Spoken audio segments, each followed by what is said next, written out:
우리는 때때로 우리가 먼저 하나님을 사랑하고 또 우리가 하나님을 선택하고 믿는 걸로 착각할 때가 많이 있습니다.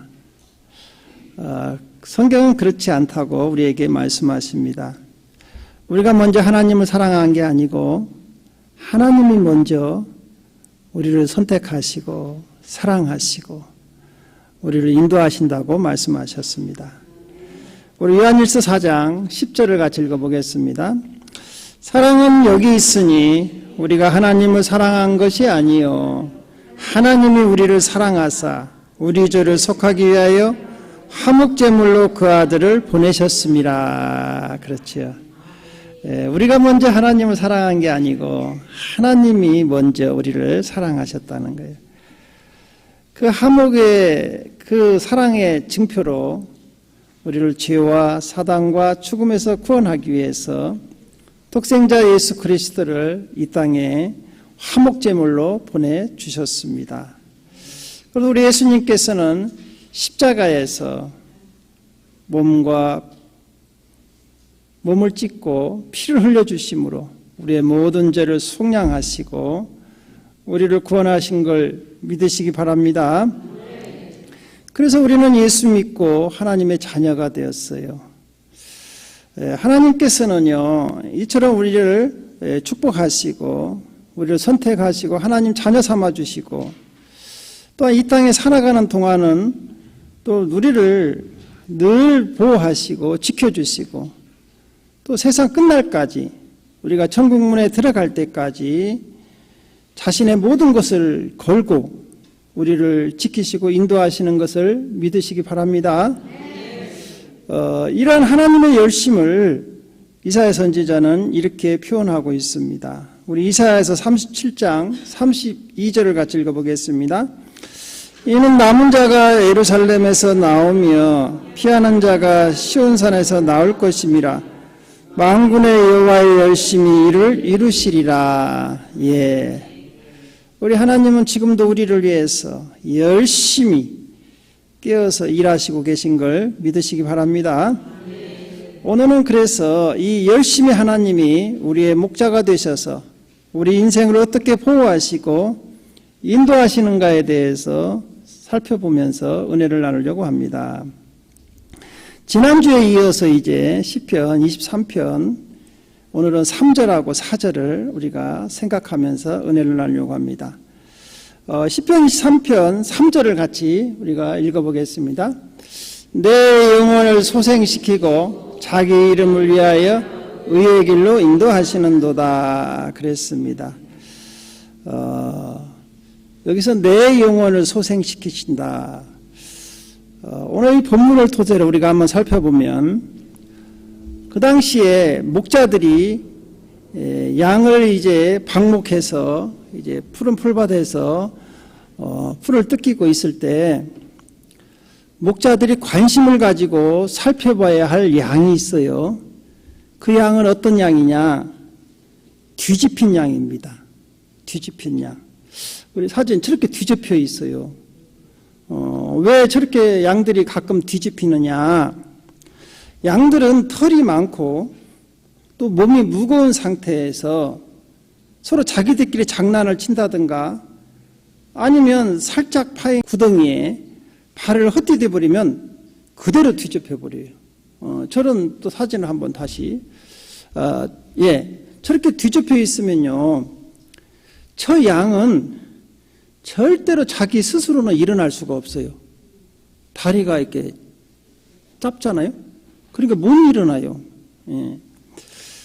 이처럼 뒤집힌 양을 빨리 일으켜 세워주지 않으면 이제 이 배에 가스가 차요. 가스가. 그리고 이제 혈액순환이 잘 안 되죠. 이제 가스가 차고 그것이 이제 오래되면 혈액순환이 안 되기 때문에 사지가 마비가 돼버려요. 이제 이러다 보면 그 주위에 어슬렁거리는 사나운 그 들짐승들에게 이제 표적이 되죠. 그래서 목자들은 이 양들을 다 관심 있게 보는데 특별히 어떤 양을 보느냐? 뒤집혀 있다는 거. 이 양을 살펴보고 그런 양이 있으면 만사 제쳐놓고 달려가서 세워줘야 합니다. 이렇게 세워줘야 돼요. 올바로. 이러한 행동을 갖다가 오늘 소생이라 그래요. 소생시킨다. 여러분. 이처럼 소생시켜주는 거예요. 우리도 살다 보면 때로는 우리도 영적으로 이렇게 뒤집힐 때가 있어요. 우리도 뒤집힐 때가 있어요. 여러분, 우리도 무거운 삶의 무게를 견디지 못한다든가 또 갑작스러운 어떤 큰 어려움을 당해가지고 그런 고난의 그 구덩이에 우리도 탁 빠질 때가 있거든요. 그러면 이게 영적으로 적극 뒤집혀 버릴 때가 있어요. 그럼 우리 힘으로는 절대로 그 일에서 빠져나올 수가 없고 내 힘으로는 안 될 때가 있다는 것이죠. 이럴 때 우리의 선한 목자 대신 예수님은 우리를 외면하지 않으시고 그런 양, 뒤집힌 양을 찾아서 제일 먼저 달려오시는 분이 예수님이시라는 것이죠. 할렐루야. 이러한 예수님이 우리의 선한 목자인 걸 믿으시기 바랍니다. 우리가 이제 공관복음에 보면 예수님의 12제자 중 가장 수장이고 선임 사도 베드로가 있었지 않습니까? 여러분, 베드로는 예수님이 사랑하시고 또 제자들 중에서는 수제자예요. 나이도 많고 결혼도 하고. 그래서 항상 예수님께서는 이 베드로를 사랑하셔서 어디든지 베드로를 항상 이렇게 데리고 다녔어요. 그런데 이제 예수님께서 이제 십자가를 지기 위해서 예루살렘으로 올라가셨을 때 제자들에게 이제 확실하게 이야기하면 내가 예루살렘에 올라가면 제사장들과 바리새인과 서기관들에게 핍박을 받고 내가 십자가에서 이제 죽게 됐다. 그러니까 그때 베드로가 뭐라고 말씀하세요? 예수님 그러지 마십시오. 나는 하나님의 뜻에 따라서 십자가를 하나에 간다. 그러니까 이제 베드로가 그러면 나도 예수님과 같이 함께 목숨을 내걸고 내가 같이 가겠습니다. 그러자 예수님께서 말씀하셨지요. 베드로야, 네가 오늘 닭이 울기 전에 3번 나를 부인하리라. 그러니까 예수님께서 베드로가 장담을 합니다. 절대 그런 일이 없습니다. 제가 그냥 예수님을 지켜드리겠습니다. 이제 호언 장담을 하죠. 그날 밤에 겟세마네 동산에서 제자들과 같이 기도하다가 예수님이 잡히시잖아요. 잡히셔서 이제 끌려갈 때 베드로가 이제 예수님의 뒤를 따라가면서 어떻게 하면 예수님을 구할 수 있을까? 예수님이 어떻게 될까? 하고 가봤는데 예수님을 구할 수가 없어요. 거기에 함께 있던 계집종에게 나는 예수님을 모른다. 또 같이 있던 그 사람들에게 나는 예수님을 절대 아는 사람이 아니다. 같은 고향도 아니다. 3번이나 부인을 합니다. 그렇게 장담을 했었는데 그래서요, 우리도 알아야 할 것이 우리가 믿음을 장담하면 안 돼. 여러분, 신앙생활 하다 보면 어떤 분들은 그래 은혜 받아가지고 목사님 나는 절대로 그러지 않습니다. 나는 예수님 배반하지 않습니다. 막 베드로 같은 성도님들이 있어요. 나는 걱정이 돼요.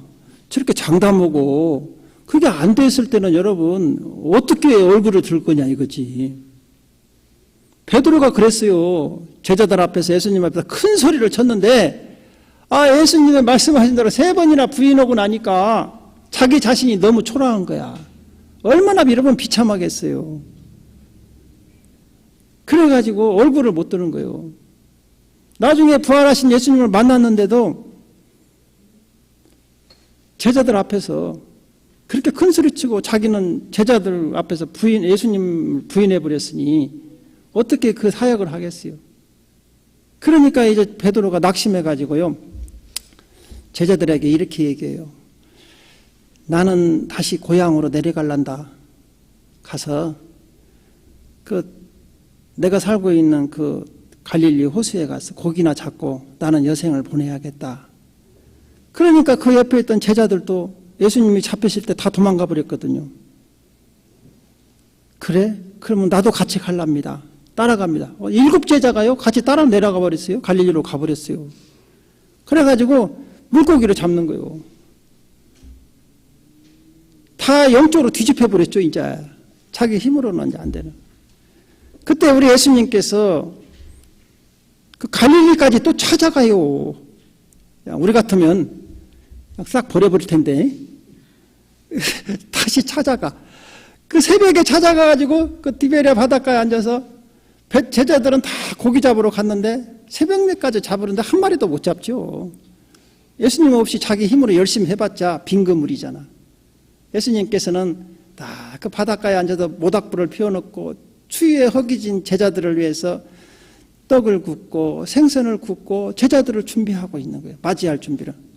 제자들이 이제 허탕을 치고 오는데 제자들에게 그랬죠. 고기 많이 잡았느냐? 없습니다. 배 오른쪽에 그물을 한번 던져봐라. 그 사람들이 오른쪽에 던졌더니까 와, 고기가 엄청 잡히잖아요. 그때 다 깨닫았죠. 야, 주님이시다. 주님이시다. 그리고 이제 제자들이 와서 예수님이 차려놓은 조반을 같이 먹습니다. 그때 예수님께서 이제 제자들에게 한마디 할 텐데, 특히 베드로에게 너 큰 소리 치지만 그렇게 나를 배반할 수 있어? 네, 너 그럴 줄 몰랐는데 그렇게 해야 하는데 우리 예수님이요 한 말씀도 안 하셔요. 베드로에게 너 왜 그러냐 얘기 하나 하잖아요. 그러면서 베드로에게 네가 나를 사랑하느냐 이렇게 물어봐요. 베드로가 어떻게 해요? 주께서 아시나이다. 말을 못 하잖아요. 우리도 마찬가지예요. 우리도 어느 때는 이처럼 이렇게 베드로와 같이 영적으로 낙심하고 또 뒤집힐 때가 있어요. 그때 우리 예수님께서 오셔서 우리를 책망하시고 우리 잘못을 아주 다 들춰내가지고 했으면 여기 서 있을 사람 한 명도 없죠. 그러나 베드로 같이 허물 많은 베드로를 다 품에 안으십니다. 다 안으시고 너 왜 뒤집혔냐 이 얘기 안 하는 거죠. 양들 보고 목자들이 왜 너 뒤집혀서 있느냐 그렇게 얘기 안 해요. 양들은 원래 다 뒤집히니까. 그런데 아무 말씀 안 하시고 베드로를 안으시고 또 베드로가 3번 부인했잖아요. 3번 또 베드로를 위로하시면서 마지막에는요. 여러분 사명까지 부여해요. 우리 요한복음 21장 15절을 한번 읽어보겠습니다. 그들이 조반 먹은 후에 예수께서 시몬 베드로에게 이르시되 요한의 아들 시몬아 네가 그 사람들보다 나를 더 사랑하느냐 하시니 이르되 주님 그러하나이다. 내가 주님을 사랑하는 줄 주께서 아시나이다. 이르시되 내 어린 양을 먹이라 하시고 또 21장 18절에서 19절도 한번 같이 읽어보겠습니다. 내가 진실로 진실로 내게 이르노니 네가 젊어서는 스스로 띠뛰고 원하는 곳으로 다녔거니와 늙어서는 내 팔을 벌리리니 남이 내게 띠뛰고 원하지 아니한 곳으로 데려가리라.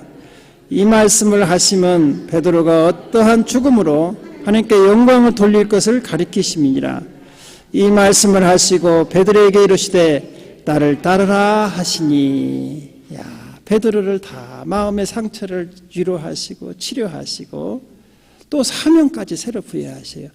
베드로의 미래까지 얘기해요. 네가 젊어서는 네 마음대로 가고 싶은 대로 갔지만 너 늙어서는 네 팔을 버리고 남이 띠띠우고 그러니까 베드로가 늙어서까지 산다는 것이죠. 할렐루야. 네, 미래까지 다 보장을 해줬어요. 미래까지. 그리고 베드로에게 네가 그 사명을 잘 감당하고 이제 하나님께 영광 돌릴 것이다. 할렐루야. 이런 사명까지 주신 거예요. 사랑하는 성도 여러분, 베드로를 일으켜 세우셨던 주님께서 우리의 목자 되신 걸 믿으시기 바랍니다. 여러분 혼자 힘으로 이렇게 뒤집힌 양같이 아무것도 할 수 없을 때 가장 먼저 우리를 찾아오시는 분이 예수님인 걸 믿으시기 바랍니다. 왜 우리를 이처럼 찾아오셔서 위로하고 이렇게 세워주시는 이유를 아시겠습니까?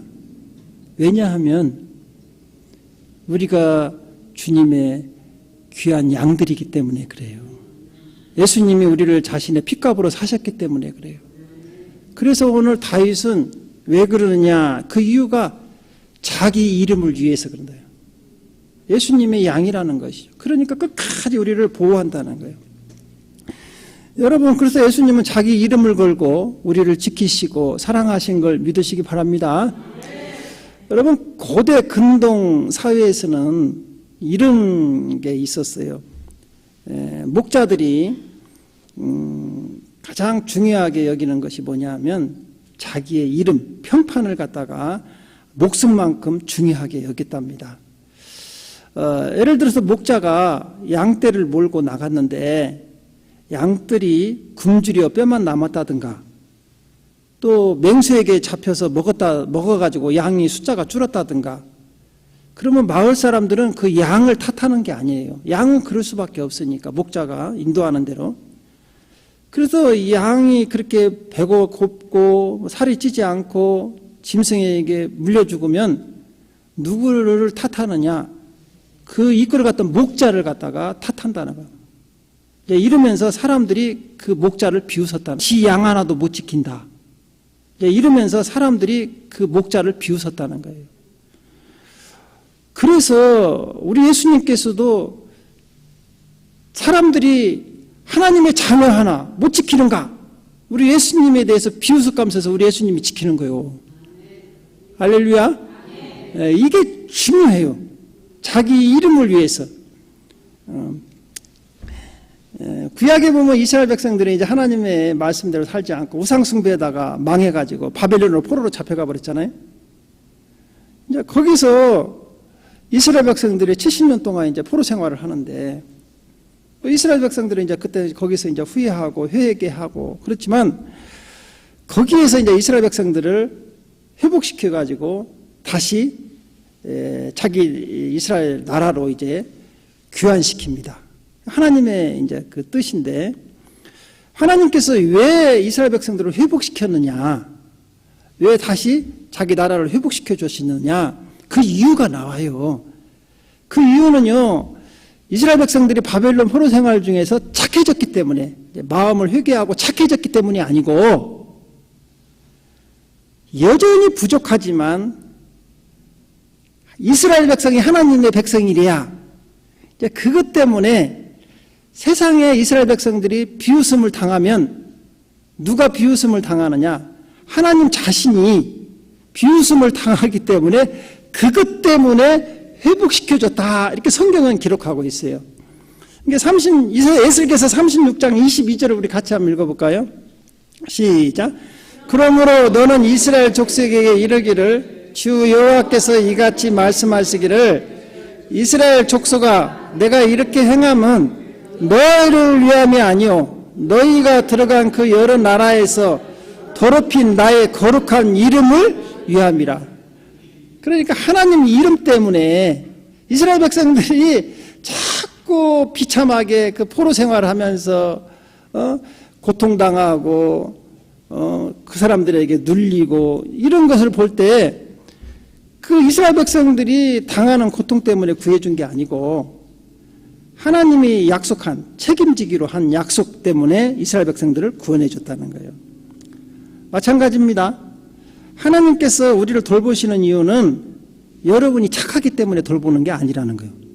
여러분이 의롭기 때문에 돌보는 게 아니라는 거예요. 그것은 오늘 말씀과 같이 하나님의 거룩한 이름을 위해서 우리를 보호한다는 거예요.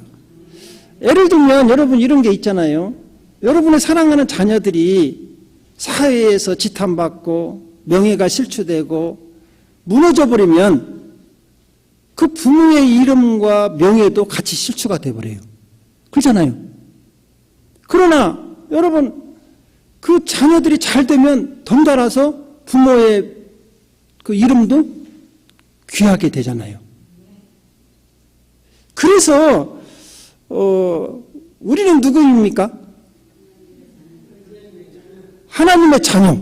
할렐루야. 하나님의 자녀인 여러분들이 이 세상에서 무너져 버리면 누구의 명예가 실추돼요? 그렇죠. 그래서 하나님의 명예도 여러분이 무너져 버리면 하나님의 명예도 무너져 버리니까 하나님이 자신의 이름을 걸고 우리를 이렇게 세워주는 거예요. 할렐루야.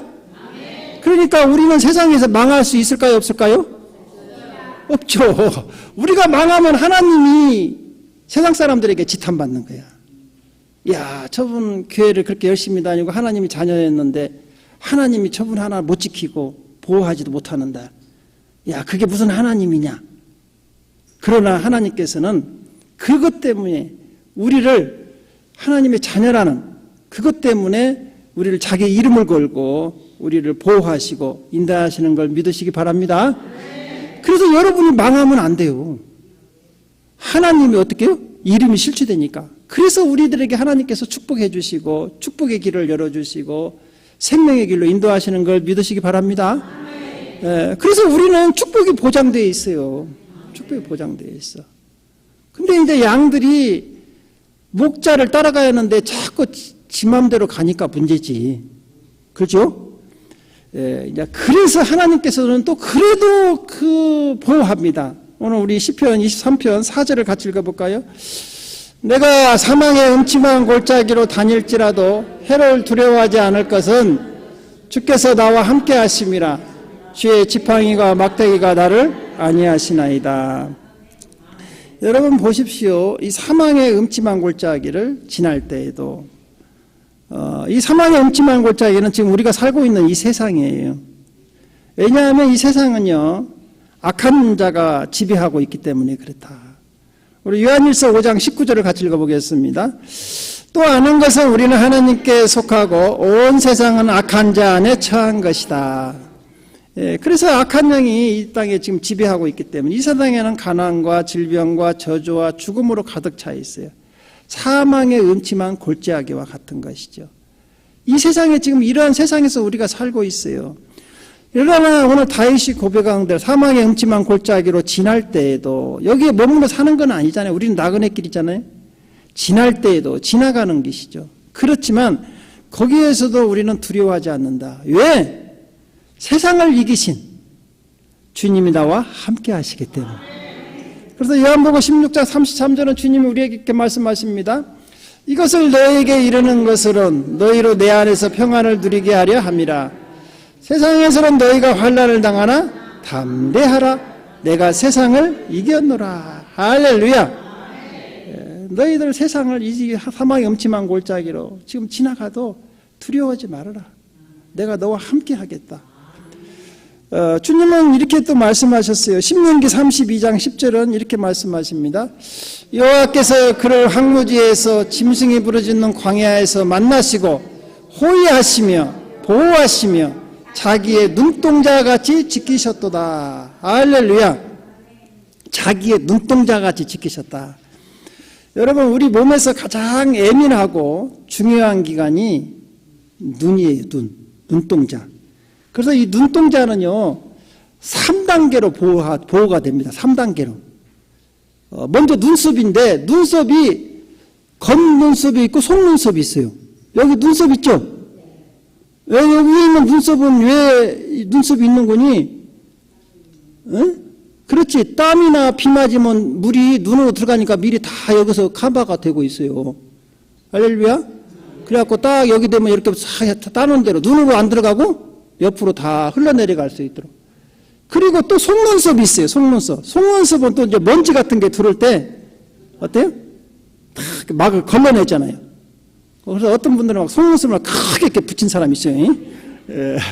뭐 자연산도 좋아. 하나님이 만들어준 속눈썹 아주 기가 막히게 탁 이런 막.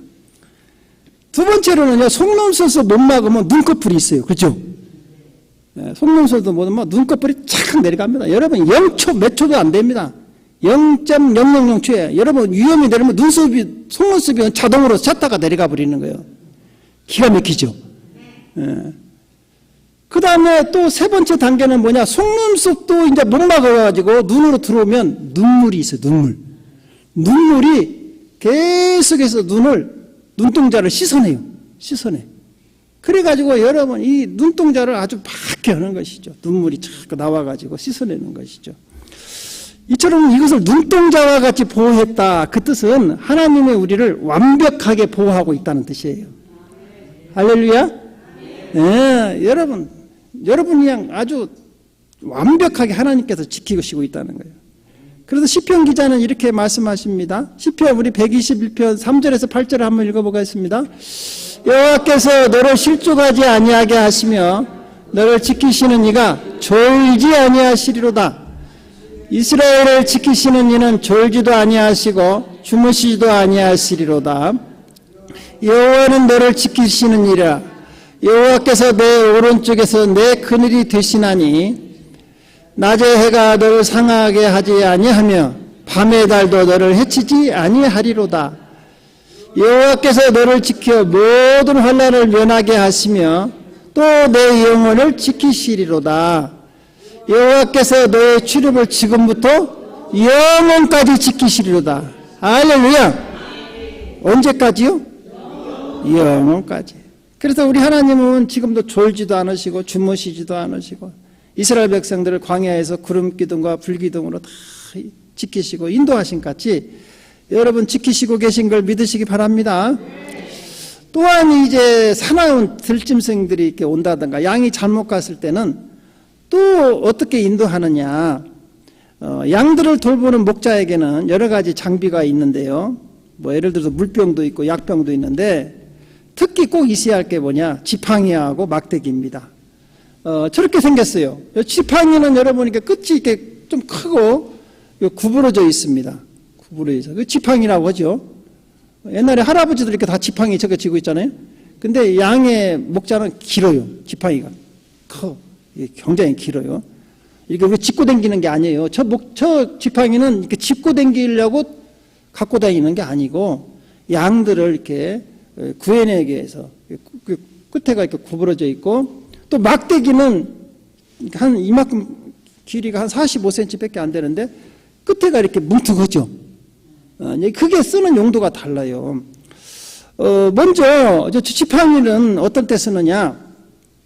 양들이 이렇게 길을 가다가 양들은 시력이 약하다고 했잖아요. 가끔 가다가 건불 속에 이렇게 빠져든다든가 이렇게 걸려 넘어진다든가 길을 또 벗어나가지고 다른 데로 이렇게 가버릴 때는 이 지팡이를 가지고 살살 해갖고 양을 이제 제자리로 오게 하고 또 밑에 이제 골짜기에 이렇게 빠져버린 양은 저 고리 있죠, 고리. 그걸로 목을 이렇게 걸어가지고 끄집어내는 거예요. 그래서 이 지팡이는 양들을 인도하는데 사용하는 거예요. 그래서 이 지팡이는 영적으로 무엇을 가리키느냐? 우리를 인도하시는 하나님 말씀을 가리켜요. 그래서 시편 119편 105절은 우리에게 이렇게 말씀하신다. 주의 말씀은 내 발의 등이요 내 길의 빛입니다. 그래서 여러분 지금도 하나님께서는 우리를 인도하시는데 하나님 말씀으로 인도하시는 거예요. 그래서 아브라함이요 여러분 가나안까지 올 때는 뭘 보고 왔느냐? 하나님 말씀을 따라서 오는 거예요. 그래서 하나님 말씀을 따라서 우리가 가요. 그래서 여러분 말씀을 많이 알아야 돼요. 하나님께서 그 빛으로 인도하시기 때문에. 두 번째로는 그 막대기 있잖아요. 막대기는 사나운 짐승들로부터 양들을 보호하는 무기예요. 한 45cm 뿐이 안 되니까 양들을 해치러 사나운 짐승들이 오면 끝에가 이렇게 뭉툭하잖아요. 그걸 가지고 그 사나운 짐승들을 때리는 거예요. 때려서 자기 양을 못 가져가게. 그리고 양이 막 짐승들이 달려오면 그걸 던져가지고 그 사나운 짐승들을 막아내는 것이죠. 그래서 이것은 막대기는 무기를 가리켜요. 무기. 마찬가지입니다. 우리를 지키시는 사단으로부터 영적 악한 세력으로부터 우리를 보호하시는 게 뭐냐? 이 막대기인데 그게 막대기가 뭐냐? 하나님 말씀. 성령의 검이라고 하잖아요. 그래서 에베소서 6장 17절은 우리에게 이렇게 말씀하십니다. 구원의 투구와 성령의 검, 그 하나님 말씀을 가지라. 그렇죠. 하나님 말씀이 뭐냐? 성령의 검. 그래서 우리 예수님께서도 마귀에게 시험을 받을 때 뭘로 물리치셨죠? 말씀으로. 하나님 말씀으로. 그게 이제 목자들이 양을 보호하는 막대기와 같은 것이죠. 사랑하는 성도 여러분, 지금 우리는 이처럼 험한 광야 같은 생활을 하고 살아가고 있습니다. 그러나 우리를 지키시고 보호하시는 분은 하나님이신 걸 믿으시기 바랍니다. 여러분, 우리가 기차를 타고 갈 때 터널에 들어가면 갑자기 어두워지죠. 누구도 기차가 길을 열었다고 생각하지 않아요. 기차가 터널 속으로 싹 들어가면 갑자기 캄캄해진단 말이에요. 그런데도 왜 기차가 길을 잊어버렸네? 그렇게 생각하지 않아요. 왜냐하면 기차가 터널로 들어갔지만 지금은 어둡지만 반드시 터널은 입구가 있으면 어디가 있다? 출구가 있다고 생각을 하기 때문에 그 고난의 어둠에 가만히 있으면 다시 출구가 보인다는 것이죠. 지금 여러분 이런 고난의 터널을 통과하고 계시는 성도님이 계십니까? 여러분 걱정하지 마십시오. 그것은 막힌 동굴이 아니라 지나가는 터널에 불과하다는 것을. 할렐루야. 주님은 오늘 말씀을 약속하셨어요. 자기 이름을 위해서 반드시 우리를 터널 끝 빛의 자리로 인도하실 줄로 믿습니다. 기도하겠습니다.